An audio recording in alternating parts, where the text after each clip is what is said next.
بسم الله الرحمن الرحيم نحمده ونصلي على رسوله الكريم أما بعد.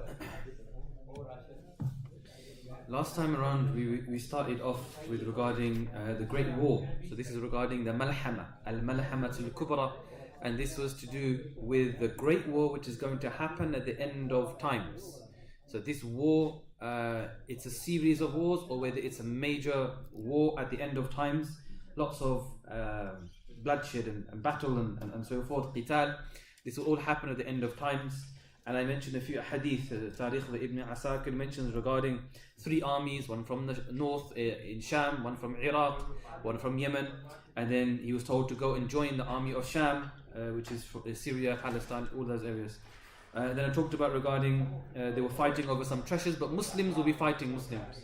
At the end of times, Muslims will be fighting Muslims. So this is also a prophecy which is been given by Rasulullah sallallahu alaihi wasallam. And then I mentioned a few hadith with regarding who will fight who. So we have Ar-Rum, Muslims versus Ar-Rum. Who are Ar-Rum? Because there's no Romans now. So who is this Ar-Rum?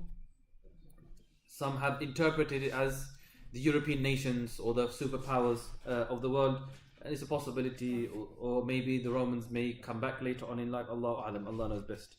And he mentions here that when a person is this is when obviously all of this great war is going on, then the ending of the great war will be Isa alayhi salam coming down, and Dajjal with the Mahdi also there as well. So this is part of what I mentioned, and then I talked about regarding the Qiyamah is very close by. As soon as these major signs happen, now then just wait for Qiyamah to start. So Allah subhanahu wa ta'ala, Rasulullah sallallahu alaihi wasallam mentions all these different ahadith. So, and they mention there's a possible khilafat coming back towards Baytul Maqdis and back towards Palestine, and whether that's the Mahdi taking over and becoming the Khalifa or the leader or something close towards this. This is also, it mentions in the hadith that the Khalifa will be upon the Minhaj al-Nubuwah, according to the way of the Nubuwwat and the Risalat. So in this next part, in the next hadith, he mentions here that at the end of times, the Muslims will go and conquer Qistintiniya. Qistintiniya is Constantinople, which is now known as Istanbul, and it's one of the most famous cities of the world. And for almost 1,000 years, it was probably the city of the whole world, the city. And then it was conquered in a certain year. Anyone know this year? Conquest of Istanbul. 1453. Thank you. 1453. 1453, very famous. 1453 was the year that this famous city got conquered. And this obviously had repercussions. Why? Because the whole of the lands around it was now underneath Muslims. So the Muslims were also now had a certain foot inside of that area. So now obviously this happened without any first of all, the hadith mentions, or the prediction is that there will be another one in the time of Dajjal, where they will reconquer Constantinople. Allah Alam, Allah knows best. But will there be another one where they'll reconquer it again afterwards?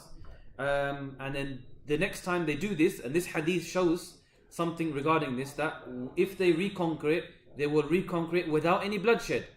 So the time that we know of 1453 is with lots of bloodshed and lots of fighting, and it took months and months to try and conquer that place. So once they did conquer it, it was obviously with lots of bloodshed. But the hadith mentions something different. He mentions here, and this also is a da'if hadith, this is a weak hadith, and he mentions here that you, yani Muslims, will fight Constantinople 3 times. The first time, you will do well, but not succeed. The second time, there will be a sulh, agreement, will be reached. And then what happens, we were allowed to build masjids inside of the city.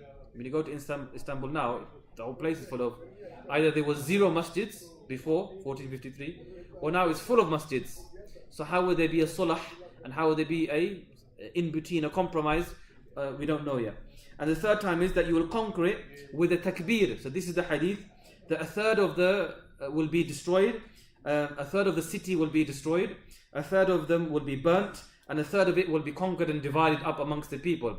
So what will happen? They will say takbir, and they will say Allahu Akbar, and then half the wall will fall down. They say takbir, and then another half of the wall will fall down. This is in the hadith. They'll say, just say takbir, and things will start to fall down. Things will start to smash up. This is the hadith that's mentioned regarding this. Muslim, this Sahih hadith mentions regarding another incident which is very close and more in detail. So Prophet ﷺ asking the Sahaba radiallahu ta'ala anhum, have you heard of a city which is half in water and half in land? Half in water and half in land. This is the city.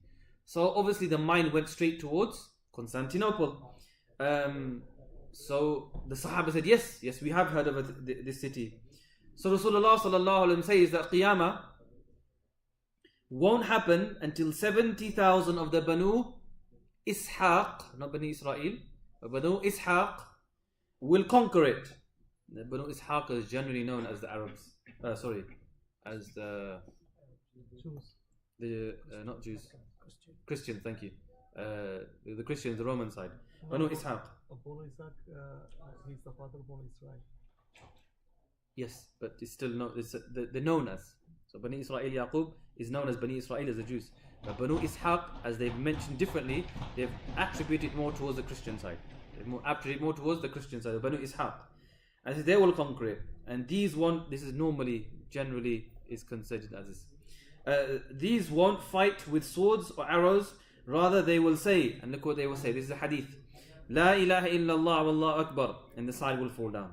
La ilaha illallah wallahu akbar. Another side will fall down. La ilaha illallah, and then another side will fall down. Until all four sides will fall. And then they will enter the city. And then the booty and the distribution will be given out and so forth. And then a caller will say to the people, Dajjal has arrived. Dajjal is here. He's back at home where your family is. And obviously this was a false rumor.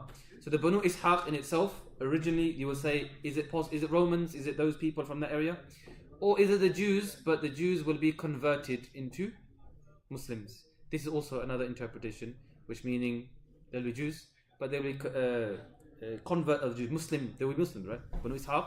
At this time, because they'll be conquering, Muslims will be conquering, so Banu Ishaq will be Muslims. So whether they have from the Roman side or from the Jewish side, either the Christian side or Jewish side, one of the sides, but when it comes from those sides, but they'll be Muslim and they'll be reverts and they'll be conquering. And 70,000 doesn't mean exactly 70,000, not 70,001, but rather 70,000 in the Arabic language, 70,700. It means a lot. It means a lot. So it could be more, it could be a lot more than what we said. And this is the most common interpretation that people have said, that this is Constantinople because it's half in water and half in land, and this is one of the most famous ones. Is there other cities which is half in water and half in land? Probably, most likely. And some scholars have gone and said it's possibly that, Allahu Alam. But it looks like it seems towards Constantinople because other hadith have mentioned Constantinople and Constantinople. Another one, which is another part of the series of battles, it mentions regarding the Muslims, and Ar-Rum will form an alliance against the third party. So you have Rome, the Romans and where's the Europeans, or whatever you want to say, Muslims with each other, and then they will fight a third party. So somebody else will come, and now they're fighting somebody else. So there's so many different wars are going on at the end of times. So will this happen at the beginning of the final war, or does it get worse after this, or what happens? Allah knows best. Abu Dawud mentioned this hadith, and this mentioned is the Auf al-Ashja'i. Abu Malik al-Ashja'i mentioned this, that I visited the Prophet ﷺ, and it was during the battle of Tabuk. So Tabuk was such a battle which is near the ending of the time of Rasulullah ﷺ before he dies. Tabuk was one of the last battles where he said to everybody, get all of your arms, everyone is going out, we're fighting the Romans. And then they went out and so forth. So at that point, Abu Malik al-Auf al-Ashja'i goes up to Rasulullah sallallahu alaihi because his tent was made out of leather. Rasulullah sallallahu alaihi tent is made out of leather. And I sat in front of it. And I waited for permission to come inside. I didn't want to go and disturb him. Maybe he's sleeping, so I waited. So Rasulullah sallallahu alaihi says, come on, come in, Abu Auf. So then listen to watch the adab shown by Auf. So he says, all of me or part of me? You want all of my whole body to come inside, or just poke my head inside? What do you want me to do? Because some people, I just want depending on the person. So he's asking this. He goes, no, all of you. So Rasulullah says, all of you come inside. Abu Auf, count 6 things before Qiyamah will happen. He's telling him the signs of Qiyamah. 6 things must happen before Qiyamah starts. Number one is Mauti, my death. Yani Rasulullah sallallahu alaihi wasallam says, my death. This is going to be the first sign. So this first sign obviously shocked the Sahaba. He was shocked to hear, what? You're going to pass away? You're going to die? He goes, yes, I'm a human. He's going to die. So this was the first one. The second one is Fath Bayt al-Maqdis, meaning they're going to conquer Bayt al-Maqdis. So this is also something which happened at the ending time of Abu Bakr and the beginning time of Umar radiallahu ta'ala anhu. And the third one was a plague will cause so much difficulties and kill quite a lot of people. So this was most likely Ta'un Amwas, which had happened in about 6, 7, 8 years after Rasulullah passed away. There was a certain plague and he went around Syria and it caught a lot of people, and even the leader of the Muslims in Sham, which was Abu Ubaidah, he also passed away regarding this plague as well. That was 3 things. The 4th thing was that wealth will be distributed so much that the receiver will even see 100 dinars and not even be happy. 100 gold coins, and he said that this is nothing for me. Is that all I get? That's kind of the attitude towards money. And look at nowadays that some people are receiving so much money, and they go, that's it, plus. But now in the past, there used to be a lot of money. It used to be less money, and that less money used to think, yes, alhamdulillah, I've got a certain amount. Now you're giving a lot of the money. Now people are saying, no, it's not even enough. That was number 4. Number 5, you find that the fitna will reach every single household.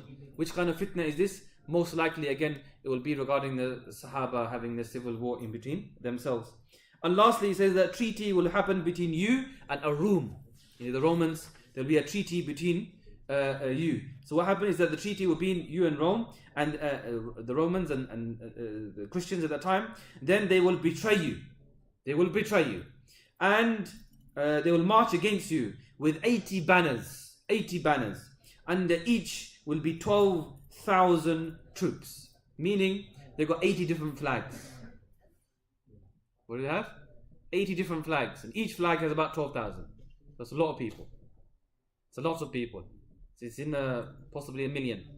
So 80 different flags. Where do you get 80 different flags? There's 80 different tribes, 80 different nations, United Nations. No, but it could be anything, right? So whether it's tribes, whether it's cities, whether it's I don't know. But this is 80 different banners. This will happen, and there's 80 different banners, and they will be marching against the Muslims. So they will be together first of all. They'll have a treaty, but then they'll go, and now they will go against one another, and then they will be fighting a Rome after this. And he mentions how this treaty came about. The hadith mentions here that they form a treaty with the Romans and fight an enemy common to both of you, and they become victorious against the third one. And then the Romans will raise the cross saying, this has caused us victory. And they're saying that the cross has caused us victory. And the Muslim says, no, you will come, take down the cross. They say, no, Allah has done it. And what happens? They start a little fight, an argument, and then the truce is broken, and basically the war starts from there. Now, who is this third race? Who is this third party coming and attacking at the end of times? Again, there's nothing really being mentioned at all. But is it possibly regarding the forces of Dajjal? Possibly. It could be him. It could be somebody else as well. And eventually the final battle seems easy, because after all these major battles, all it seems like is that Isa alayhi salam will come and he will see Dajjal, and Dajjal will start to melt and run away, and then it seems easy fighting at the end. Allahu A'lam, Allah knows best. But this was regarding some of the aspects of the ending of times and the wars and the fitna that's going to be amongst us. So Muslims will be fighting Muslims, and this is one of the signs of the Day of Judgment. Regarding the Christian kind of belief regarding this, so they have example, the Christians believe something which is slightly different. And I'm mentioning regarding their belief because they have something which is similar and also is not similar as well. So example, the word Armageddon. This is a very famous word, Armageddon. Armageddon comes from where? Ar means, it's in Hebrew, Ar means hilltop, the hill. And Magid is a city name, Magid. Magid is just outside one of the occupying forces in West Bank. It's just outside there. It's near Jerusalem, basically, Magid. So the hilltop of Magid, which is Armageddon. This is where they get Armageddon, because that's where they say it will happen. So this is where it comes from. And the war will happen in this city. This is what their thinking is. So what they're thinking is, let's flood the whole place with Bani Israel. So then Qiyamah comes quickly. So then Isa alayhi salam comes back quickly. This is their thinking. This is their belief. So let it happen. Whatever's happening nowadays, right now, let it happen, because now it's going to fast track Isa alayhi salam to come down. This is their belief, and this is what they're going to think. But these were all the different kind of aspects of the last wars, or the different types of wars that people have, and the Muslims will be fighting Muslims, and then you have the Romans on one side, and then the Dajjal will come out, and then Mahdi will be uniting all the Muslims, because they will be fighting each other, and then Mahdi will come to unite everybody, and once everyone is united, and then they'll be fighting against bigger forces, the Dajjalic forces as well. So these are the different kind of hadith that have been mentioned. A majority of the ones I've mentioned is from Muslim. This is where a lot of the hadith are mentioned. So if you want to check it, Muslim is the book. It has a whole section on all of these hadith. Some are from Ibn Majah, some from Muslim Imam Ahmad, a lot of them are from Abu Dawood. They have a section there. So these are different hadith, and you can check these hadith there. There are some weaker hadith, but I haven't really mentioned them. I think this is kafi, this is enough to talk about, inshallah. And mentioning regarding this is good enough information. Although a lot of it is cryptic, and a lot of it is you need more information, and you need a lot of different, I don't know, it takes a lot of ijtihad, I suppose, to try and work out, is this happening, that happening. I would say that the ijtihad of 200, 300, 500 years ago, 1000 years ago was probably different to what it is now. Even let's say 100 years ago was probably different to what it is now. Why? Because people are seeing things differently in the world. When the Mongolian invasion came in Baghdad, they thought this was Yajuj Majuj. They thought Yajuj Majuj is here, and they started shouting Yajuj Majuj is here, it's ending of time. But that was also quite a few years ago, right? There was 800 years ago or so. This is when that happened, the sacking of Baghdad. So they thought Yajuj Majuj was that time, and they fully believed it. So they now, obviously 800 years ago, we know that Yajuj Majuj is not here, right? So this is the whole point. And this brings on to my next topic. And the next topic is obviously the next part. We have Mahdi, the ending of the last minor signs and the first of the major signs. And it coincides with Isa alayhi salam coming down. And Isa alayhi salam, and this is a small part which has been mentioned in some of the explanations regarding how Isa alayhi salam will come down. So while he's coming down he mentions here that he'll come down, his hair will still be wet, dripping. And he mentions here that he'll be on the shoulders of angels. And then the angels will drop him off at the minaret, at the top of the minaret. And then what will happen is that come down, as in the people will ask him to come down. And he goes, why didn't they drop you off on the ground floor? Why did they drop you on the minaret? So this is a question, and then some of the scholars answered this by saying, I've now come to dunya, and dunya is to do with asbab. So I have to climb down the ladder and come down to you. So the one was angelic, through the angels and so forth. But now I'm on earth, now I'll have to do everything myself. So he came down through the ladder, or wherever it was, to come down in. This is just a small point there that some of the scholars have mentioned. So Yajuj and Majuj is the next point, and I'll just give an introduction to Yajuj and Majuj, and then we'll continue from next time, inshallah, tomorrow. So Yajuj and Majuj, commonly known in the biblical term, is Gog and Magog. So Yajuj and Majuj, who are the Yajuj and Majuj? We'll come to all these questions, inshallah.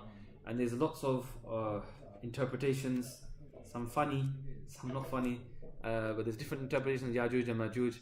And I'll mention just what is inside of the Quran, and then regarding the hadith of Yajuj and Majuj. I'll start off with the Quranic verses. So the first one is in Surah Kahf. Surah Kahf is this mention of Yajuj and Majuj, and it mentions regarding the story of Dhul Qarnayn. So Dhul Qarnayn, I think it's best to actually start with Dhul Qarnayn, then I'll go into Yajuj and Majuj. So Dhul Qarnayn, I'll start off with the ayat of the Quran. So the ayat of the Quran starts off with وَيَسْأَلُونَكَ عَنْ ذِي الْقَرْنَيْنِ, and Dhul Qarnayn was such a figure who was conquering the world, or he was in charge, a leader of both sides, and he used to travel a lot inside of the lands. So his travels are documented inside of the Quran. ثم أتبع سببا حتى إذا بلغ مغرب الشمس حتى إذا بلغ مطلع الشمس حتى إذا بلغ بين السدين. So he mentions here that he went to the east, he went to the west, he went to the different places, and he traveled many parts of the land, and these were all underneath him.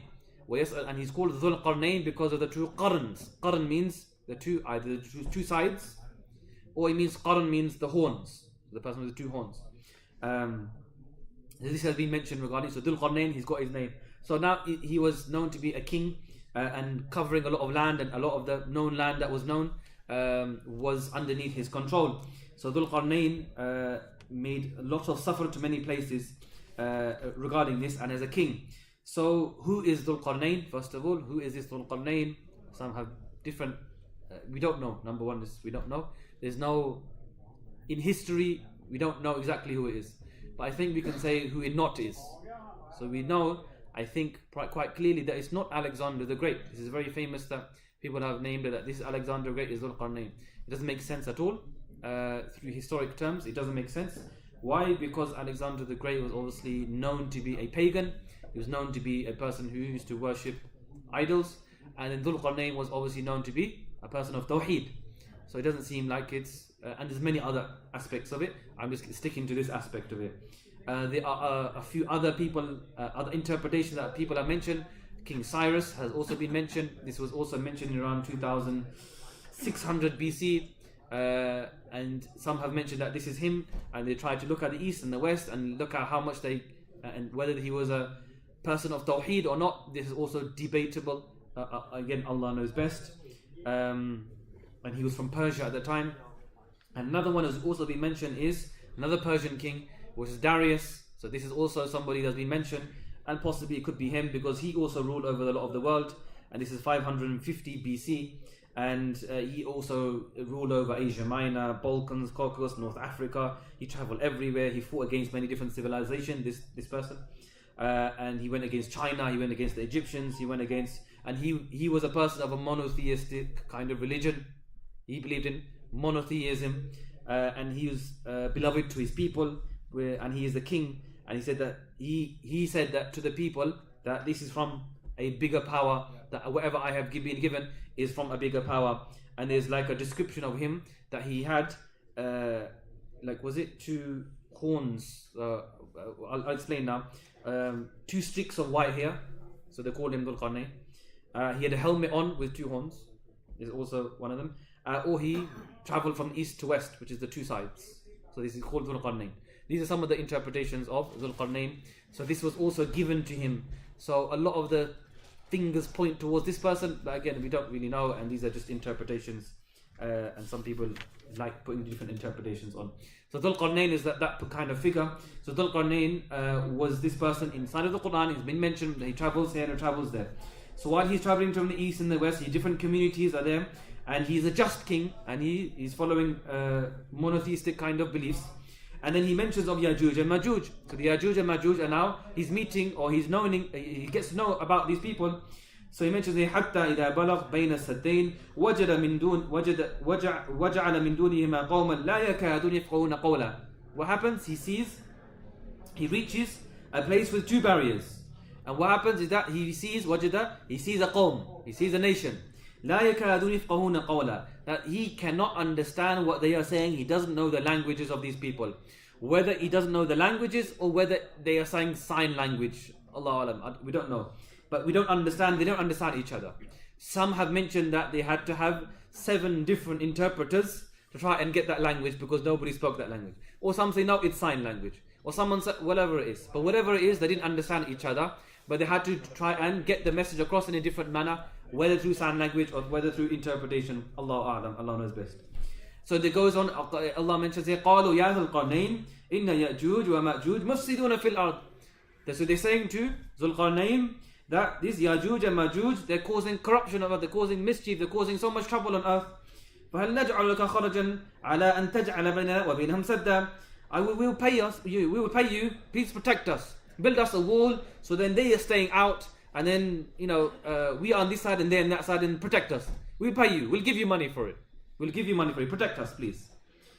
So obviously it goes on by saying that Dhul Qarnayn says to his people, these people, he says that I will protect you, but I don't need your money. I need quwwah. I need people of power. I need your manpower. I need all of you men to try and help me build this wall. So obviously, just to say, yeah, I'll build a wall. Maybe Allah why he's build a wall in a second, but it doesn't say that he's build a wall in a second, does it? Rather, he might have found out some information, made on research, and maybe said, Okay, this makes sense, and so forth. Allah doesn't mention this, so there's no need to go too deep into this at all. So they made a special barrier and a special wall. It mentioned different metals and copper and so forth it was made from, and then the furnaces, and it could become like an iron barrier, and then it was neither فَمَا اسْتَطَاعُوا, no one can go over it, and no one can go underneath it. Such a wall was built. After a while, such a wall was built. فَإِذَا جَاءَ وَعْدُ رَبِّي جَعَلَهُ دَكًّا. And then when the command of Allah comes, it will be of no use. فَإِذَا جَاءَ وَعْدُ رَبِّي جَعَلَهُ دَكًّا وَكَانَ وَعْدُ رَبِّي حَقًّا. What will happen after this? Once this wall is built, this mentions in the Quran, the wall is built. Now they're behind the wall. After a while, when this wall will not be of use, and at the end of times, when the time of Qiyamah is coming close, then what will happen? It will now be of no use. And then يَوْمَئِذِ يَمُوجْ فِي بَعْضٍ وَنُفِخَ فِي الصُّورِ فَجَمَعْنَاهُم جَمْعًا. Then the people will start to come, and flooding like a flood, wave after wave of people will start to come out. And then وَنُفِخَ فِي الصُّورِ, the time of the blowing of the trumpet will come. And this has been mentioned here. So on that day, yani the day coming out, these groups will be like waves intermixing with everybody and then going around. So this is one of the Quranic ayats. This is one of the Quranic ayats about Ya'juj and Ma'juj. There is another Quranic ayat which I'll cover tomorrow, but this is just the introduction of Ya'juj and Ma'juj, and then we'll go on to different aspects of Ya'juj and Ma'juj, some of the descriptions and some of the different interpretations, and a lot of hadith about Ya'juj and Ma'juj, inshallah. But so far we've covered the different aspects of the Mahdi, of Isa alayhi salam, of Dajjal, and regarding the great war that's going to happen between all of the three, as in with three involved. And then once Dajjal is killed, and now what's going to happen, I've mentioned regarding Ya'juj and Ma'juj will come. The hadith will mention this, and in the next coming days we will cover the whole situation with Ya'juj and Ma'juj, and then go further on inshallah after this. But these are important parts to try and talk about. This is part of our aqidah, and this is part of our belief system regarding the signs of the Day of Judgment, how much has been فَقَدْ جَاءَ أَشْرَاطُهَا. So regarding its ashrat and all of its signs has been mentioned inside of the hadith, and all of the explanations, and all the fitnas are there. And to know about the fitna, then inshallah a person can try and protect himself from the fitna. So to know about the fitna, then you're aware of the fitna, then you try to protect yourself from the fitna. We ask Allah subhanahu wa ta'ala to protect us from all types of fitna, including the fitna of Dajjal, including the fitna of malhama, including the fitna of fighting with one another, including all types of fitnas which is in this dunya and is going to come in the future as well. We ask Allah subhanahu wa ta'ala protection from all types of evils and shar, and for ourselves and our families, and also our progeny to come as well. Subhanallah bihamdik, subhanallah bihamdik, ashhadu an la ilaha illa anta, nastaghfiruka wa natubu ilayk. Inshallah, if everyone can make their way towards the tent, inshallah, at the back, and then they can make their du'as there, inshallah.